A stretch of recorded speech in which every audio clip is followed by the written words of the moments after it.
Oh, so yeah.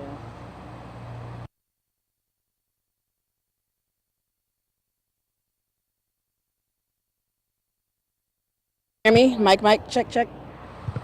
Can you hear it? Can you hear it?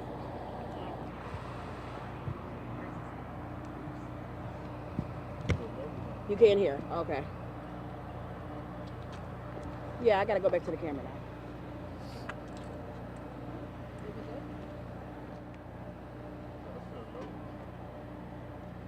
No, can you switch sides for her so you can block the light for me? Yeah.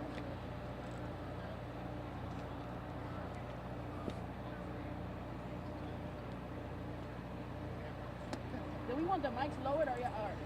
Well, She's is kind this of in my low. way? Yes, I can make it lower.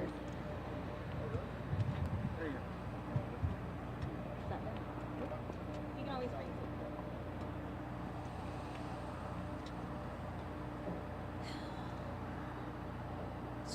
let me know if we're all good. We're all good? 1408 to 1337. I am Deputy Chief Elaine Moya with the Victoria Police Department. You are? Sergeant Sam Miguel with the Texas Department of Public Safety. Yes, he's their PIO. San. Trooper Sam Miguel, yes. What I am here to give you is an update that we released a little over an hour ago. About 3 o'clock p.m. this afternoon, we did receive information, and I want to make sure I'm clear on how I'm saying it. Responded to the area of Mockingbird Lane and Zach Lance Park feeder road in reference to an aircraft emergency. Upon arrival, officers observed a damaged plane and 3 vehicles that were in the intersection. We can confirm that 5 individuals were involved. 4 of them were transported to local hospitals, one of them being one person that needed a higher level care, so they've been transported out, and the pilot was also being checked out. Okay. This is a multi-agency response, including involving our DPS, who is taking the lead in the crash. We also have FAA, who's also en route to do their investigation, OEM, TDM, NTSB, VCSO, Fire Department, and we also have our local city personnel that are assisting. We do anticipate the road or this intersection to be closed for at least a couple of days. It could be longer, but until further notice, we're letting the public know that they are not able to access this intersection. We also are in contact with our local school, independent school district, and they are coming up with their plan for what it looks like for tomorrow for school, since our high school is nearby. Deputy Chief, we heard from an eyewitness who said that one of the passengers was a pregnant woman, and we also heard that the pilot was an older gentleman. Can you just kind of speak to the folks that were involved in this? The only thing I can say is that the persons that were involved, I don't exactly have who was in what vehicle, other than there was 4 that were occupying 3 vehicles. So I know one vehicle had 2 people in it, and then you had the pilot. So I don't have detailed information. Again, we have DPS who is taking the lead, and then we also have FAA who is also either already here or en route to conduct their investigation. And when you say the pilot had to be evaluated, do you mean taken to the hospital or just like checked out literally here at the scene? He was checked out both, and I believe at a local hospital. Any problem extricating him from the plane or be able to get out himself? From my understanding, there was no issues with having to do anything like that. Is he going to take anything? If you have a question for Trooper Sam Miguel, please, yes. So I was going to ask, I know that you guys got a call of an emergency. Was a call made by the pilot? Did the pilot call back to the tower saying he was having any issues? Do we know? I think I have that info. You have that, right?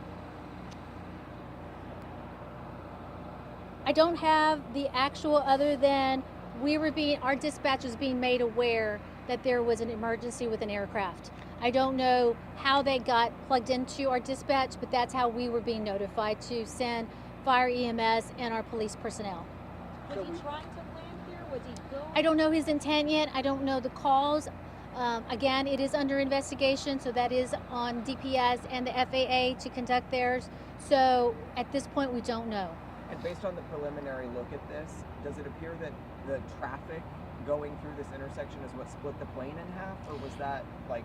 I believe already- traffic was already going about their business as that was happening, and I believe that's where some of that may have occurred. I don't want to speak out of place for the investigators, but that's what it looks like. And what's all the blue debris in the intersection? There's these little blue boxes. It appears. Do you have Oil cans. It was inside a plane, aircraft. Oil. Oh, okay. Oil cans. Okay. Yes, look, containers, oil. Oh, okay. Just human perspective, you guys seeing this and seeing that everyone made it alive. What's going through y'all's mind?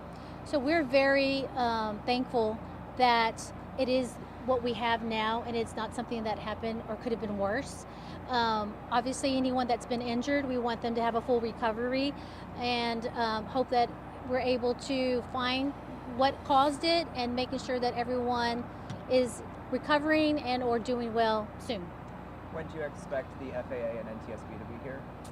Tonight. Tonight? Yes. Do you know where they're coming from? Houston. We'll come down to Houston. As far as the person that was taken out of the city, were they taken to Houston, San Antonio, Corpus Christi? I don't have that information. I just know it was a higher level care. And Did to you be have a clear, question? Yeah, when police were made aware of this plane was already on the ground? Correct. When they responded, the plane was on the ground and there were the vehicles that were involved. What I want to let y'all know is we will conduct our updates. We will post additional info as it becomes available. So please follow us on our social media. Victoria PD also has a Facebook, and we'll also be sharing VISD or DPS or anything that we need to so we can push that information out so we're all on the same platform. Okay? Thank y'all again.